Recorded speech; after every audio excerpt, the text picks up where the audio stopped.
Hello, welcome to Hub Podcast. Di sini, berdebat bukan soal kepentingan, bukan juga untuk mengulik inti permasalahan. Karena informasi bukan soal kebutuhan, tetapi bagian dari kehidupan.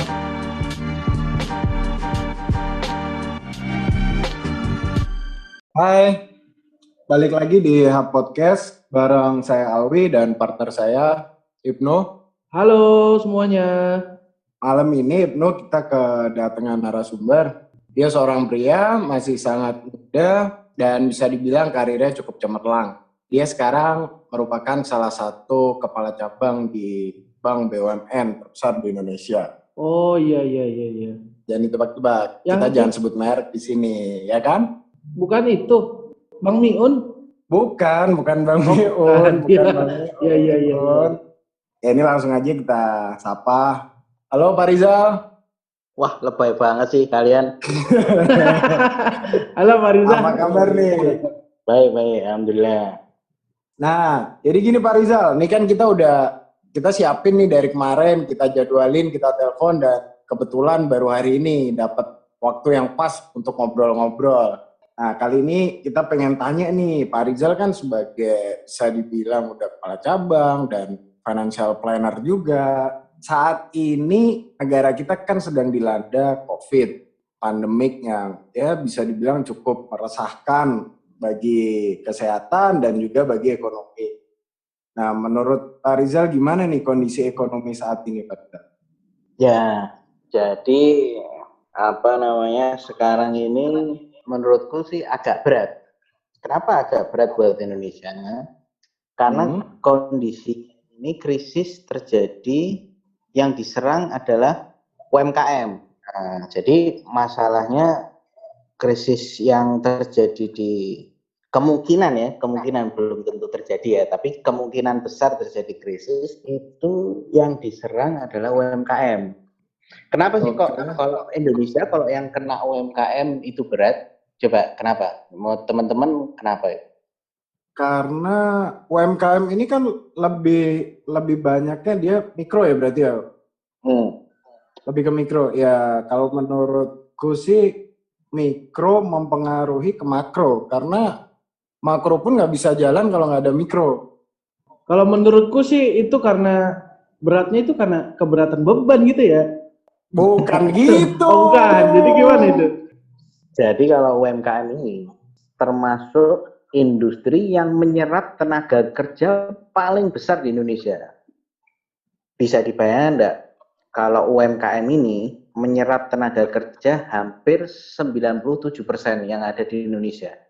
Jadi perusahaan-perusahaan yang besar-besar itu, yang banyak buruhnya dan sebagainya itu cuma sebagian kecil.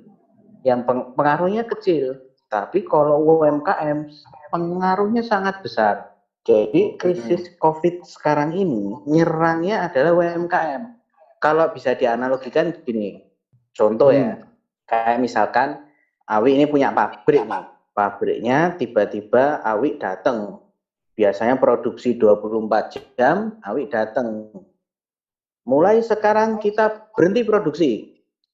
Tiba-tiba berhenti produksinya. Hari pertama nggak apa-apa, udah karyawan tetap digaji. Sebulan pertama karyawan tetap digaji. Tidak ada penjualan, oke lah. Alwi masih punya tabungan, masih punya apa. Bulan kedua, bulan ketiga, bulan keempat habis uangnya Alwi kan? Ya kan? Uangnya habis. Habis sudah jual-jual langsung semua tuh. Panci dijualin semua ya, Wi? Semuanya Pak, yang bisa dijual ini. Setelah habis gimana? Tutup itu pabrik kan? Oh iya betul. Mau nggak mau karyawan PHK. Tapi kondisinya sekarang kalau COVID ini pemerintah bilang mulai hari ini teman-teman stay di rumah. Nah, kalau stay di rumah otomatis apa? Orang jualan makanan di pinggir jalan nggak ada yang berani, nggak laku ya kan? Nggak ada yang beli, ya kan? Warung-warung nggak ada yang didatangi dan seterusnya. Dan itu dampaknya langsung kena ke UMKM. Jadi kalau mungkin sebulan mereka masih oke, survive punya tabungan, tapi kalau 3 bulan orang nggak bisa makan karena UMKM itu sebagian besar yang mikro, khususnya mikro, itu kerja hari ini untuk makan besok. Jadi berat. Makanya krisis COVID sekarang ini nyerang ke UMKM. Dan UMKM ini backbone-nya Indonesia. Jadi berat. Beda sama yang dulu-dulu itu jauh sangat beda. Bukan Andra ya? Itu. Jadi UMKM ya, bukan Andra. Bukan Andra ya? Bukan Andra and the Backbone, bukan. Beda lagi tuh Pak, Iya. itu band. Beda. Nah, berarti UMKM ini di Indonesia cukup berpengaruh ya? Cukup mempengaruhi juga untuk perekonomian Indonesia? Iya, 97%. Itu kan tadi udah dibilang, udah dibilang. Dengar kagak sih? Iya, Gua agak kurang-kurang denger. Nih. Bolot juga ini hostnya ini. Bolot juga nih, kadang-kadang gue bolot. Pak Rizal, ini bisa kita udah bilang krisis belum sih? Kalau sekarang masih belum. Belum ya? Biasanya krisis itu gini. Kalau krisis itu biasanya kita bisa lihat di pasar keuangan atau pasar modal. Kita lihat dulu saham pada jatuh enggak, rupiah pada melemah enggak. Karena mereka pasar keuangan atau pasar modal itu 6 bulan lebih cepat yang ada di sektor real. Jadi kalau saham mulai jatuh, ya, kemudian rupiah mulai melemah, itu 6 bulan akan datang krisis terjadi, biasanya gitu. Oke. Jadi mereka lebih cepat, antisipasinya lebih cepat di pasar keuangan. Berarti mereka lebih tahu duluan gitu ya? Antisipasi. Tapi kemarin tuh rupiah sempat menyentuh 17.000 loh Pak. Iya betul. Nah, sekarang sekitar 15 ribuan pun ya karena dolar yang melemah, bukan rupiah yang menguat. Oh iya benar. Ada kebijakan yang dari Amerika, mereka mengeluarkan namanya kebijakan quantitative easing, QE namanya. Quantitative easing. Nah, ngerti nggak lu? mereka itu lumayan sih. Iya. Gue juga dulu orang bank, Pak. Oh, nggak nanya. Lanjut Pak Rizal. Oh, lu nggak nanya? Iya. Jadi mereka itu cetak uang banyak. Nah, kalau suplainya banyak otomatis kan melemah. Oh gitu. iya. Makanya rupiah ini, tapi prediksi tetap masih melemah rupiah karena sekarang ini orang yang bisa prediksi krisis terus pertumbuhan ekonomi Indonesia 6 bulan akan datang kira-kira berapa itu masih abu-abu. Jadi masih 50-50 karena nggak jelas sekarang. Masih abu-abu ya, beda sama krisis 98 atau 2008 ya. Ya kalau jadi gini, bedanya kalau sekarang sama tahun 98 atau tahun 2008 mungkin tak jelaskan dikit ya, 98 itu gimana? Banyak Kalau boleh kok. 98. Jadi kalau 98, jadi kalau krisis 98 itu krisis pasar keuangan, murni sebenarnya awalnya pasar keuangan. Adanya mata uang yang melemah dan sebagainya. Intinya awalnya pasar keuangan. Cuman diperparah adanya krisis multidimensi. Kebetulan Indonesia kan di situ ada krisis sosial, ada krisis politik ya kan.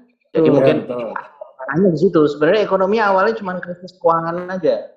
Nah, akhirnya diperparah ada multidimensi sehingga krisis tahun 98 termasuk yang memukul ekonomi Indonesia cukup berat. Itu kayak gitu. Awalnya sih seperti itu kalau sebenarnya Pak. Karena ada politik, sosial keamanan. Itu politik sih ya. Emang orang taunya sih politik. Sebenarnya itu masalah ini ya, multidimensi itu tadi ya sebenarnya. Iya. Jadi yang memperberat itu sih sebenarnya. Ekonominya sebenarnya cuma awal-awalnya. Sehingga karena ada multidimensi, ekonominya kena juga. Terus 2008. Nah, kalau 2008 sebenarnya sangat tidak begitu pengaruh buat Indonesia. Kenapa? Krisisnya itu awalnya terjadi, ini mungkin buat teman-teman tahu sedikit ya, subprime mortgage. Nah, betul. Kerjaannya Awi dulu. Iya. Apa namanya? Subprime mortgage. Oh iya, subprime mortgage. Pekerjaan kita itu, Pak. Oh iya, kerja kalian ya. Dulu. Iya. Jadi di Amerika itu terjadi bubble. Betul. Orang-orang pada kredit KPR, perumahan, terus 10 tahun terakhir harga rumah naik terus. Orang-orang pada ngajuin kredit KPR sebanyak-banyaknya. Bahkan semakin lama, semakin banyaknya orang minta kredit, itu bank-bank itu mereka kejar bonus. Analisanya sudah menurun. Kualitas kreditnya tambah lama tambah nggak bagus, ya kan? Ya berarti dari tim analisanya juga nggak bener. Serampangan, ngasih kreditnya semakin lama semakin serampangan karena mereka bankir-bankir di sana dulunya nyari bonus besar aja, tapi ngasih kreditnya ngawur gitu. Kayak lu, Wi. Gue selalu ngitung nasabah yang bener Pak, yang berkualitas. Oh gitu. Ya udah jangan bela diri. Iyalah. Oh gitu, itu 2008 ya. Nah, kenapa kok subprime mortgage ini terkenal? Karena yang parahnya, yang menjadi parah kenapa? Karena misalkan kalian tuh ngasih kredit tuh, kan ada perjanjian kredit ya. Ya. Perjanjian kredit itu dijadiin surat utang. Oh iya. Dijual ke bank-bank di Eropa. Jadi, kreditnya Alwi atas nama Alwi, ini kreditnya lancar nih, mau nggak lo beli dengan tingkat kupon segini? Oh dibeli sama bank-bank Eropa. Dan berarti diasuransikan? Enggak. Ya bukan ya. Jadi Bukan, apa ya? Jadi seperti aset gitu. Surat utang lah, kayak jadi surat utang. Jadi kayak jual apa ya? Jual data kredit gitu loh, kayak dijamin Iya, lagi. betul. Dijaminkan lah. Jadi dijaminkan. Jadi duit lagi. Itu cashnya kayak itu Columbia itu gitu juga. Ya lu jangan sebut merek, itu kantor kita dulu. Oh iya. Itu kantor kita dulu. Iya, Jadi nah itu parahnya lagi, surat utang itu kreditnya Alwi. Misalkan kredit Alwi 100 juta ya. Itu dijual surat utang derivatif ya, produknya derivatif, bisa beranak pinak menjadi di pasar Eropa, di bank-bank Eropa, investment bank itu beranak pinak bisa menjadi 1 miliar. Dikarenakan? Karena derivatif turun beranak terus. Oh. Nah, padahal kreditnya Alwi ini jangkon. Betul. Jadi sampah itu. Karena bodong iya, itu lagi bodong. Berarti ya, bodong.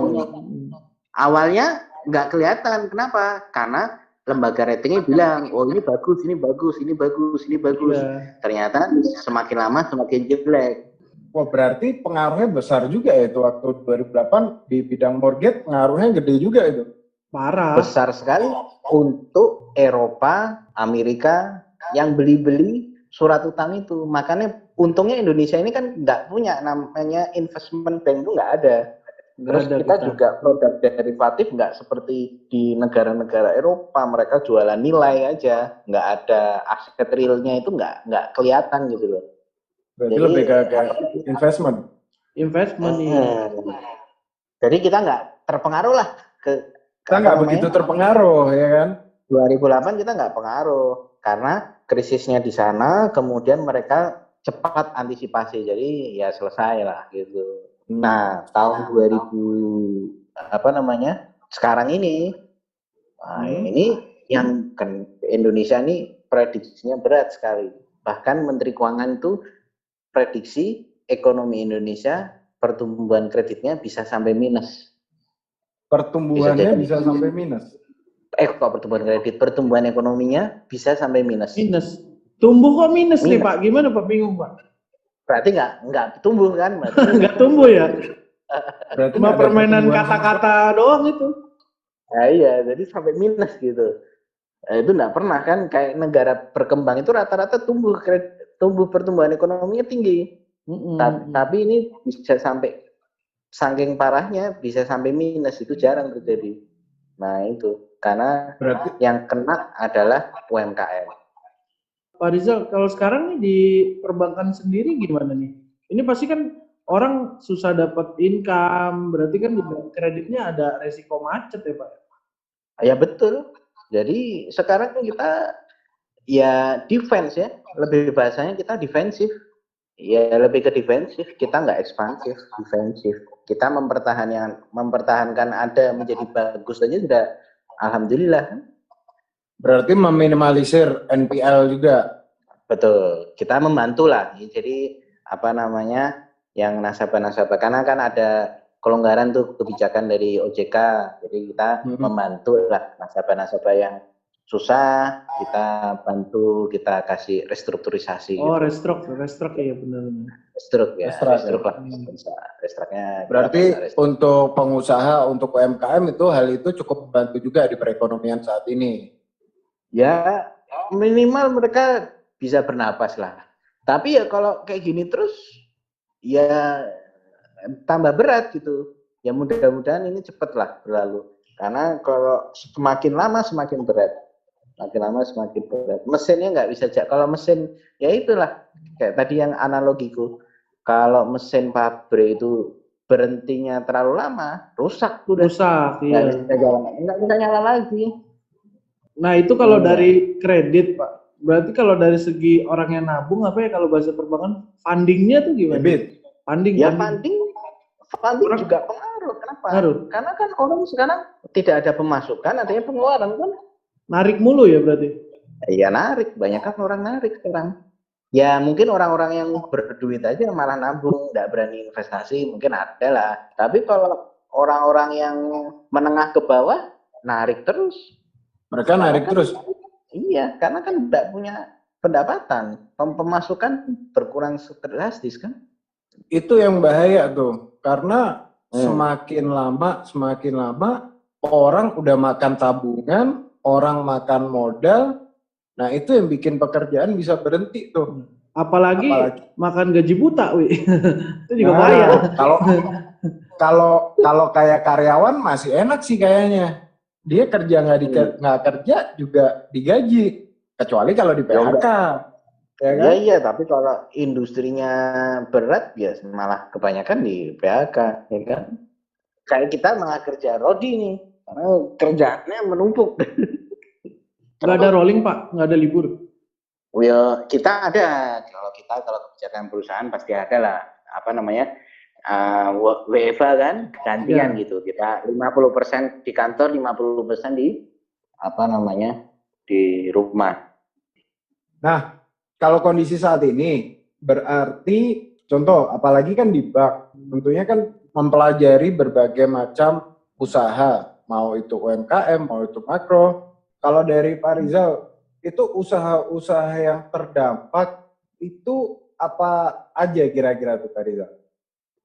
Yang paling kena sih pariwisata ya jelas ya.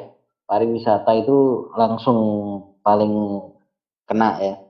Kemudian transportasi. Transportasi ya Pak? Ya transportasi ya, orang biasa nganter kemana kena itu kan. Apalagi sekarang mudik dilarang kan, wah berat gitu kan. Tambah berat gitu. Kemudian hampir seluruh sektor sih. Mungkin yang survive itu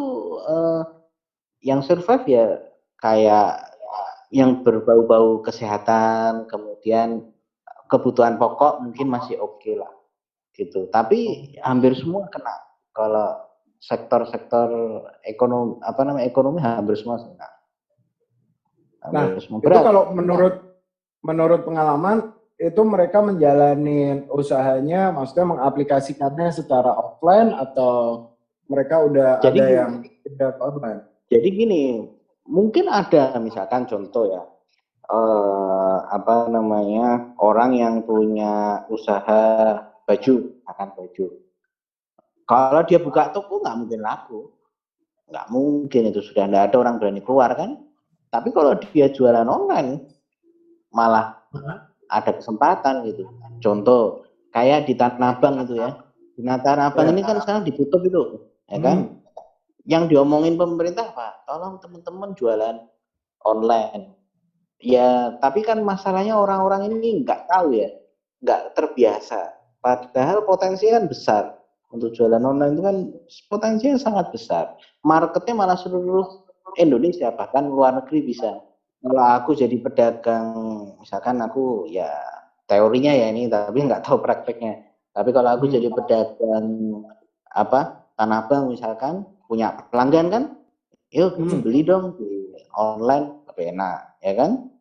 Kemudian apalagi namanya bisa memperluas market kan? Betul, apalagi memperluas market dan meminimalisir resiko juga. Iya, resikonya lebih kecil, ya kan? Jadi sebenarnya online sekarang harusnya menjadi primadona. Menjadi primadona, wah. Itu bagus tuh kata-kata Pak Rizal ini bagus nih Pak. Berarti memang mau nggak mau mereka harus terjun ke online ya Pak Riza? Betul. Jadi sebenarnya ya harus cari informasi sih sebanyak-banyaknya. Kan yang menjadi masalah di sini orang Indonesia, ya bukan orang Indonesia, kebanyakan kita lah. Kebanyakan kita itu kita masih awam. Industri ini masih kita masih ketinggalan jauh lah dibanding negara-negara maju, kita sangat ketinggalan jauh, ya kan? Coba kalau teman, apalagi coba lah contoh mudahnya ini baru yang berbau-bau teknologi ya. Di Cina aja kita hampir seluruh industri UMKM itu di pasar-pasar itu mereka sudah pakai apa namanya QR, beli itu sudah tidak pakai uang tunai, mereka jualan online semua, hampir semuanya. Mereka sudah melek sama teknologi. Jadi makanya negara Cina ini produknya bisa di mana-mana, produknya bisa berhasil. Kenapa? Karena mereka melek sama teknologi, ikut sama perkembangan zaman. Kalau kayak contoh tuh QR itu kayak kalau di Indonesia kayak Link aja kan punya, GoPay punya, kayak gitu-gitu kali Pak ya? Iya, Ya, yang kayak gitu-gitu pembayaran digital itu sekarang udah pakai itu semua sih. tapi sayangnya kan Enggak. sekarang Udah yang mulai masih pakai. kayak gitu kan belum banyak. Iya sih. Masih Benar, yang masih benar. perkotaan aja, urban aja kan. Kalau Iya, yang mengaplikasikannya belum suburban, banyak. Kalau dulu sih di kampus gua gitu, mau beli somai juga Tahun harus berapa? 2012-an dah. Itu udah ada QR.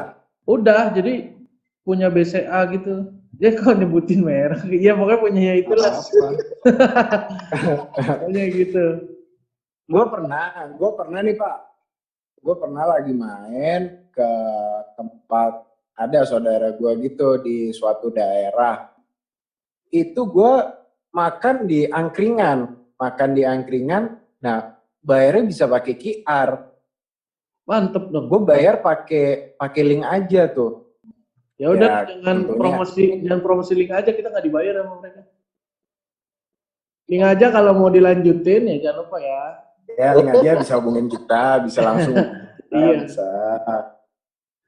Nah, berarti kalau dari tadi nih kita simpulin, itu kebanyakan yang masih bertahan ya orang-orang yang masih menjalanin online. Berarti mereka mau nggak mau harus belajar. Betul nggak tuh, Pak Ibnu? Ya betul. Tadi yang seperti Pak Rizal bilang, mau nggak mau mereka harus terjun ke online. Cuma ya itu tantangannya adalah mereka harus cepat belajar, cepat cari informasinya. Karena kita yang tadi Pak Rizal bilang ya, kita masih ketinggalan ya Pak ya. ya ketinggalan lah 10 langkah lah.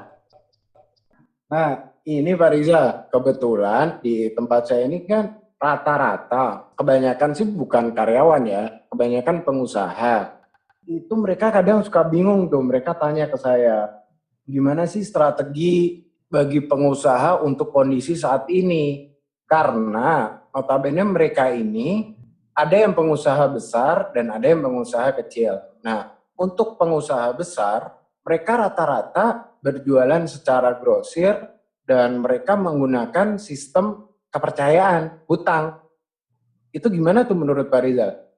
Ya gini, kalau coba kalian bayangin, kita bank yang sangat konservatif kalau ngasih kredit, biasanya pakai jaminan, itu aja sekarang hati-hati kan, sangat defensif, bahasanya sudah mungkin defensifnya sudah sangat defensif gitu loh. Apalagi orang bisnis yang modalnya kan sebagian besar kan kepercayaan, nggak ada jaminan kan. Orang jual beli pasti kan pakai piutang, cuman kepercayaan karena punya track record yang baik kan, biasanya gitu aja kan. Betul. Nah, kalau kondisi sekarang, kalau kita bahasanya cash is the king. Cash is the king. Cash is the king. Nah, karena lagi kondisi gini nggak ada yang bisa dipercaya ya Pak Rizal ya. nggak bisa. Mungkin teman-teman sudah kerja sudah 10 tahun, orang yang munafik dan sebagainya, tapi kondisi sekarang nggak bisa kita prediksi. Wong menteri aja bingung kan, mau prediksinya aja masih belum pasti kan, apalagi pengusaha dan Apalagi sebagainya. perseorangan. Nah, makanya Alwi jangan percaya-percaya, Wi. Pasangan kita aja kita percaya bisa berkhianat, apalagi utang, Wi. Jangan ngomongin pasangan. Kalau ngomongin pasangan berat. Berat, ya. Ya, jadi Pak Rizal, memang kalau dari omongan Pak Rizal tadi, cash is the king. Itu perlu digarisbawahin tuh Pak Ibnu. Iya, cash is the king ya. Ya sebenarnya sekarang yang memang main cash, rata-rata memang orang yang berjualan online. Kalau yang masih offline, mereka masih menggunakan sistem kepercayaan sih. Cukup beresiko ya Pak Rizal ya? Betul. Jadi kita punya nasabah yang usahanya misalkan contoh toko pakaian atau apa yang mereka jualan online, relatif mereka nggak begitu masalah. Tapi yang mereka konvensional yang buka toko di pasar dan sebagainya nggak ada diversifikasi jualan online, berat. Ya mungkin mereka harus aware juga ya, kayak ini mulai saatnya nih kita belajar online. Mungkin ini mulai saatnya kita melek digital. Gimana ya caranya? Gimana cara mulainya? Ya tentu balik lagi ke Pak Ibnu. Kita iklan dikit lagi aja Pak, nggak apa-apa. Iya, betul sekali. Ini sebenarnya sih yang udah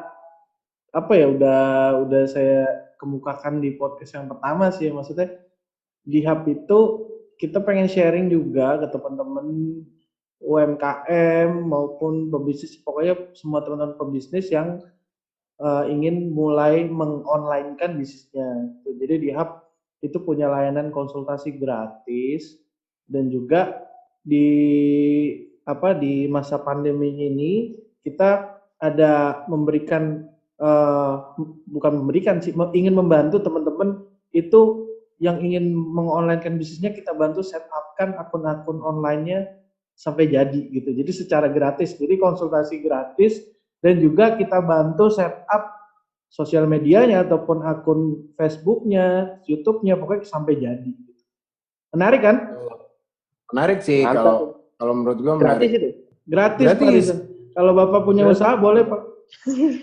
Boleh.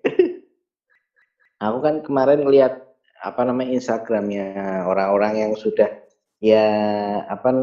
ditata kayak sama Hub itu, sempat lihat ya.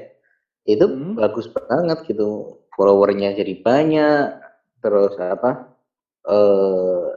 iklannya tepat sasaran. Nah itu yang susah kan, kalau kita iklan itu kalau kita iklan itu kan belum tentu tepat sasaran. Tapi kalau online kita bisa milih kan, iklannya bisa milih mana sih barang kita ini cocoknya untuk sektor marketnya apa sih. Nah itu kan aku main sih sempat diceritain sama Alwi. Ya oke sih, keren itu. Jadi menurutku ya aku juga mau sih bisnis. Yang penting tinggal mikir produk. Kalau aku sudah punya produk, aku pasti online. Pasti, walaupun aku punya bisnis konvensional ya. Tapi aku pasti online.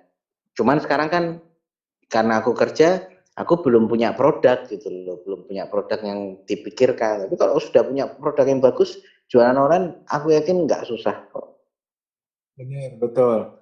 Karena gini Pak Rizal, berdasarkan dari pengalaman juga, karena kita kan juga punya klien banyak dari yang UMKM maupun yang bisnis mereka udah besar, itu mereka semuanya rata-rata mereka berkembang melalui online.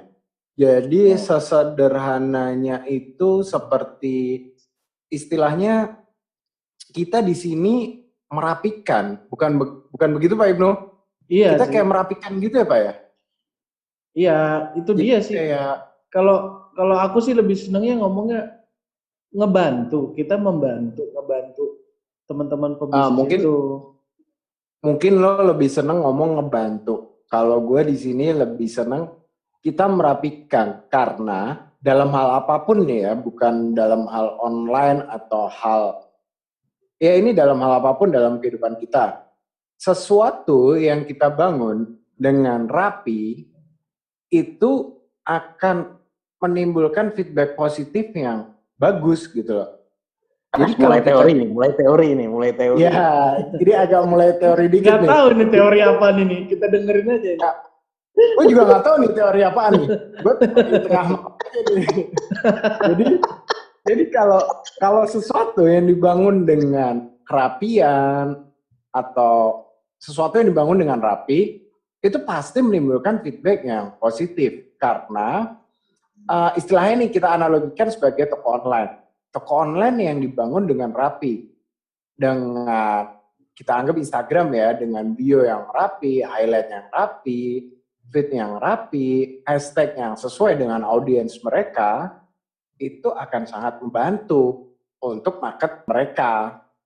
Karena dengan kerapian itu orang masuk ke toko online pun juga kayak ngelihat, wah ini toko rapi, dikelola dengan rapi, dikelola dengan profesional. Berarti ini bukan abal-abal, ya gue masuk aja. Intinya ngebangun trust aja sih, karena online kan istilahnya ya kita cuman trust aja. Ya nggak sih kayak kita dulu. Tar dulu, ini narasumbernya siapa? Kok jadi lo yang banyak ngomong? Oh nggak apa-apa. Nggak apa-apa.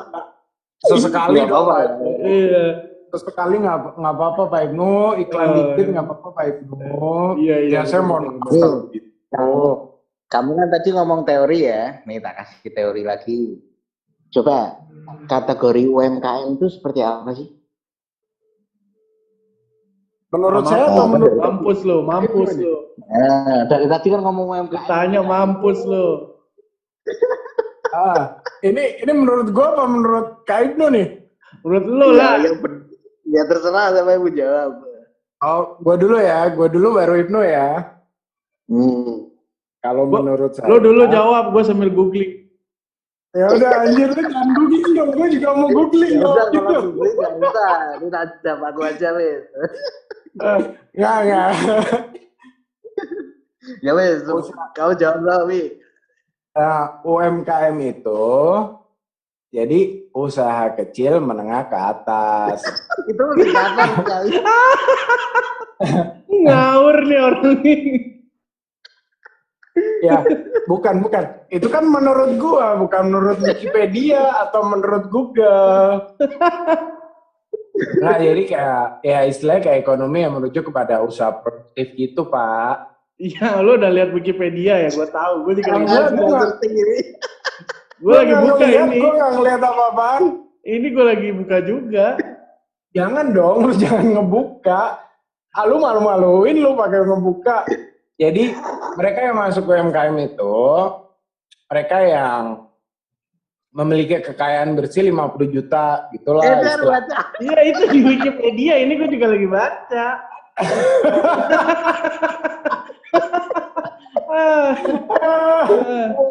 Udah biar Pak Rizal aja yang jelasin. Ya udah deh, biar Pak Rizal aja deh, biar Pak Rizal. Ya Pak Rizal, gimana Pak Rizal? Menurut Pak Rizal? Baca aja sekalian. Gimana menurut Pak Rizal? Gimana nih?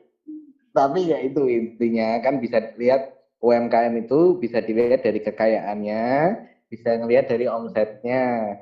Kalau omset rata-rata, kalau mikro kita bicara mikro, omsetnya setahun sampai 300 juta. Kalau retail itu sampai 2,5 miliar dari 300. Kalau menengah itu sampai dengan 50 miliar. Itu dari miliarnya dari omset. Jadi itu UMKM. Tapi kalau kita menengah nggak banyak. Kita itu banyaknya di mikro dan retail. Pengusaha kita mungkin 80% di mikro dan retail. Itu Bener. Apalagi korporasi. Jangan Gitu. bener-bener aja itu dengerin. Bener. Itu bener. Omongannya Pak Rizal bener. Gue ngikutin omongannya Pak Rizal. Bener nggak di Wikipedia bener nggak itu? Bener Pak Rizal. Oh baca berarti dia bener kan? Dia baca. Iya gue buka. Gue buka. Soalnya gue kaget Pak Rizal nanyain UMKM. Gue juga nggak mau kelihatan bego. Makanya gue langsung googling. Pak Rizal berarti itu strateginya kan tadi selain mereka ya mau nggak mau mereka harus online ya. Terus setelah mereka udah dapet income juga, gimana sih cara mengelola keuangan yang baik di tengah kondisi kayak gini, Pak Rizal? Ya ini untuk semua orang ya. Jadi kalau kayak apa namanya, bukan hanya pengusaha tapi juga kayak kita ini kayak perseorangan yang punya gaji, misalkan kalau kayak aku punya gaji atau kalian ya punya penghasilan yang rutin lah ya, itu kita harus apa ya, satu yang paling penting kalau biasa investasi sekarang ini saatnya cash ya, tadi aku bilang cash is the king. Jadi jangan banyak-banyak, jangan masuk ke pasar saham dulu ya kan, jangan masuk ke reksadana dulu. Mungkin orang-orang bilang kalau sekarang harga-harga sudah murah nih kalau jangka panjang. Oke, tapi kita nggak tahu kan, kita nggak tahu bottomnya di mana. Saham-saham ini kita nggak tahu bottomnya di mana. Ya, kalau kita beli sekarang ini seperti kita beli jarum jatuh gitu. Jadi kita tangkep jarum lagi jatuh, pisau lagi jatuh atau jarum lagi jatuh, kita tangkep, bisa tembus gitu. Jadi ya sekarang itu cash is the king ya kan, satu cash. Terus kalau produk yang bagus juga emas. Emas itu sekarang ya kalau krisis biasanya emas jadi primadona. Jadi kita nggak perlu beli dolar. Kenapa? Karena harga emas itu dasarnya dari dolar. Kalau dolar biasanya nih ya di pasar market global, kalau dolar menguat, emas itu melemah. Biasanya gitu. Kalau dolar menguat, emas melemah. Tapi di kita, walaupun harga emas dunia melemah, kalau dolarnya menguat, harga emas Indonesia naik. Tetap naik. Paham nggak? Ini emasnya Mas Karyo apa Mas Mono ini? Bukan. Oh, bukan. Bukan. Ini emas itu. Mas yang apa? kuning. Oh iya. Bukan yang ngambang kan? Yang kuning ngambang bukan ya? Bukan ya? Bukan.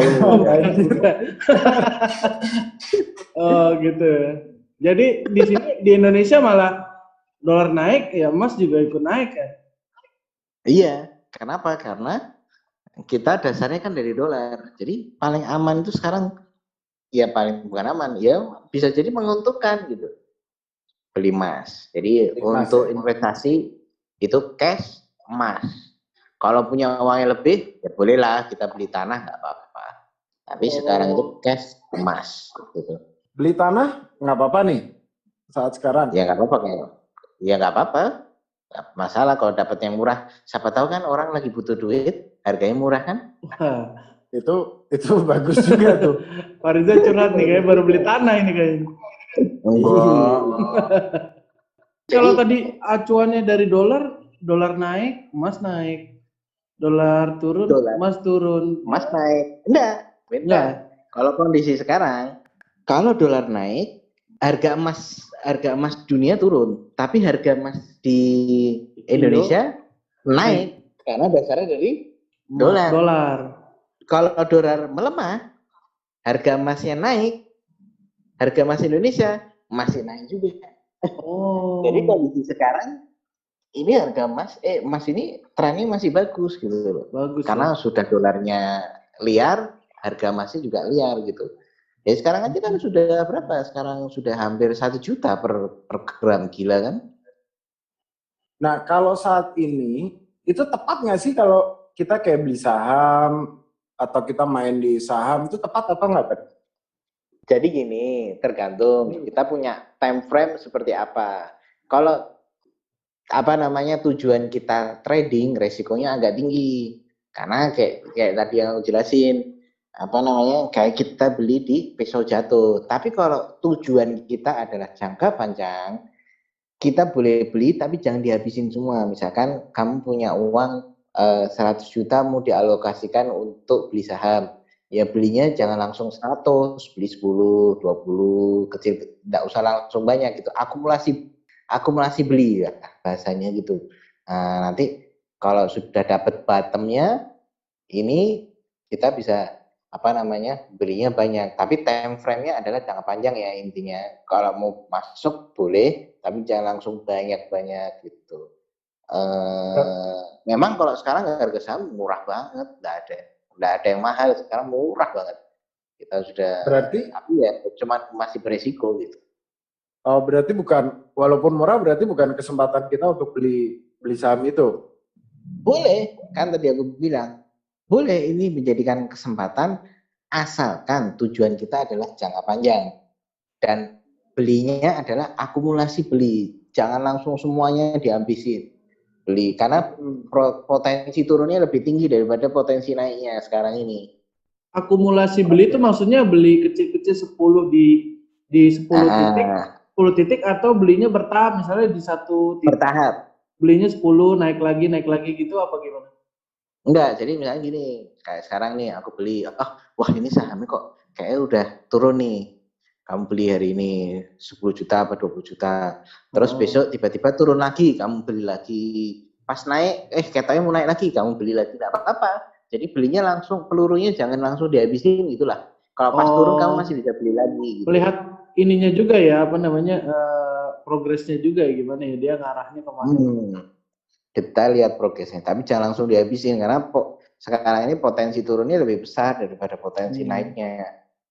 Oke, berarti kalau memang beli sekarang ya untuk jangka panjang.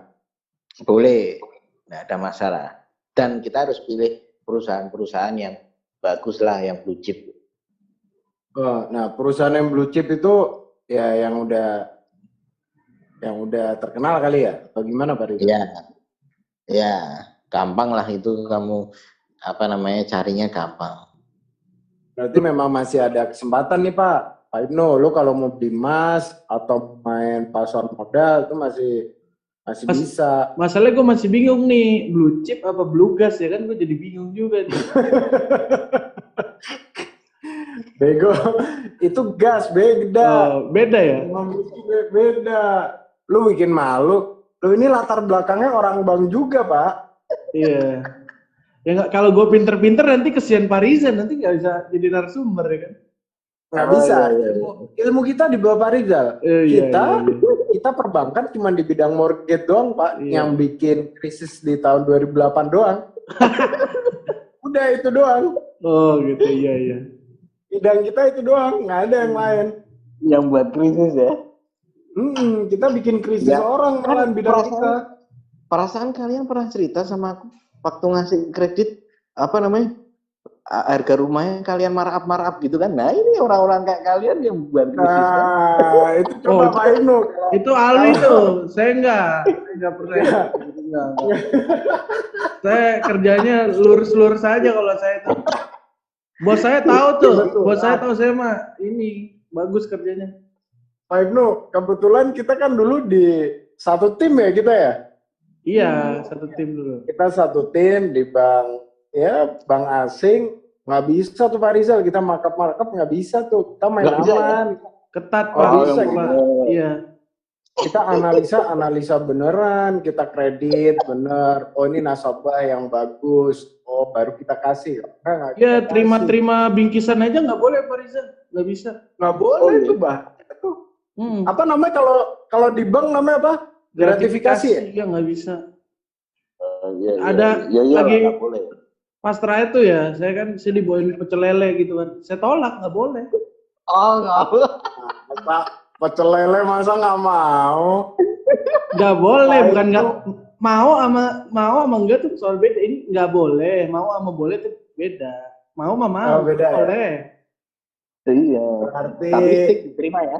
Kalau betulnya nggak diterima. Stick diterima ya. Enggak, jadi ya jangan di kantor, bawa aja ke rumah gitu Pak. Kalau di kantor bahaya berarti. Iya betul. Nah, sekarang Pak Rizal nih, aku mau nanya, kalau di Indonesia kan kebagi tuh ada yang karyawan, ada yang pengusaha, ada yang memang dia freelancer. Nah, gimana sih cara mengatur keuangan untuk orang-orang yang memang individualis? Jadi yang memang pekerjaannya itu berdasarkan orderan. Contoh kayak freelancer atau ya kayak ya orang-orang yang bekerja berdasarkan orderan. Jadi memang nggak ada terus gitu. Jadi tergantung orderan. Oh kalau orderannya ada ya dia kerja, kalau enggak ya dia nggak kerja. Itu gimana mereka mengatur keuangan? Ya tadi sih yang paling penting satu, kalau kita kerja harus, kalau kondisi sekarang adalah cash basis. Jadi jangan mau pakai tagih piutang atau diutangi atau gimana. Karena kondisi sekarang. Nanti kalau di kondisi sudah normal nggak apa-apa. Karena hutang itu penting juga. Ngasih utang atau hutang itu penting. Kenapa? Karena agar kita bisa meningkatkan omset lebih cepat. Itu kan intinya itu kan. Kenapa kita berani ngasih utang? Kita berani ngasih utangi orang. Kenapa? Agar omset kita bisa cepat, lebih tinggi gitu, multiple, ya kan, untuk mengembangkan usaha lebih banyak. Tapi kalau kondisi sekarang, cash, usahakan semaksimal mungkin cash gitu. Itu satu. Kemudian yang kedua, ya kalau kondisi sekarang, ya harus banyak-banyak saving. Kenapa? Apalagi yang bisnisnya by order kan, sekarang dapat, besok-besok belum tentu kan. Jadi harus banyak saving, banyak ngiritnya. Karena kalau dia nanti tidak bisa makan kalau nggak ada orderan lagi kan. Berarti orang saat ini memang cuma survive aja ya Pak Rizal? Iya, survive. Kalau mau berkembang cepat, bisa jualan masker. Masker mengkoang. Gimana ya. tuh? Tapi ini benar ya, benar ini cerita saya benar. Jadi soal tadi kerjaan by order, jadi ini ada teman saya sih. Jadi kan kerjaannya itu sebagai pemusik ya. Jadi dia pemain band untuk main band di kafe-kafe gitu selama wabah corona ini.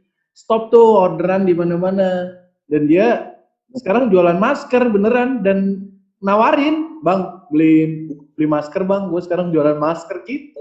Nah, iya. Memang kalau mau cepat, ya bisnis yang sekarang dibutuhkan orang jualan masker, jualan APD, gitu aja. Iya, kalau betul. bisnis di luar itu ya survive aja. Ya memang sih kalau kita lihat itu pasti di kontak WhatsApp, kontak Instagram itu rata-rata semuanya pada berjualan masker, pada berjualan hand sanitizer. Ya mereka memanfaatkan peluang. Itu yang gue lihat sebagai mereka survive. Gimana mereka caranya untuk survive. Ya benar sih kata Pak Ibnu, kayak temennya tadi penyanyi ya? Pemain band dia. Pemain band. Iya. Ya tentunya pemain band kondisi kayak gini nggak ada kafe yang buka. Yang paling kena selain pemain band apalagi itu? Tempat pijat. Itu bener tuh. Saya jadi susah mau pijet tuh. Badan udah pegel-pegel sih susah. Kok bisa ya sepemikiran kita ya? Bahaya nih. Bahaya, jadi susah, nggak bisa pijat Nggak kita. bisa, iya. Itu dia makanya. Gimana? Tadi gimana itu? Apa Pak Rizal? Ya udah, aku ngomong gitu juga.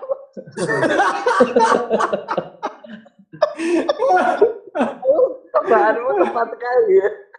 Tebakan kita tepat sekali Pak. Kita Iya, menyasar luar biasa. bisnis yang merasakan kendala-kendala itu. Nah itu dia makanya.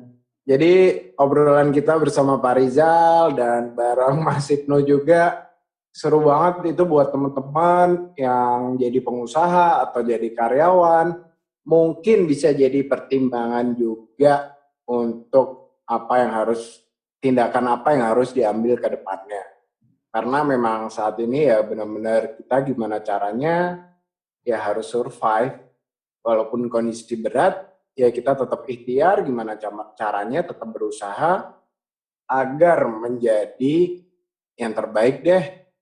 Intinya kita bisa bertahan hidup, kita bisa menghasilkan dan kita tetap produktif dan jangan malas-malesan walaupun di rumah aja. Bukan begitu Pak Ibnu? Betul sekali. Betul sekali. Pak Rizal setuju? Oh, setuju. Ya ini mungkin podcast kita udahin aja. Kita udah terlalu banyak nih ngobrol panjang lebar. Pak Rizal, terima kasih banyak nih atas waktunya. Ya, sama-sama. Mudah-mudahan bermanfaat.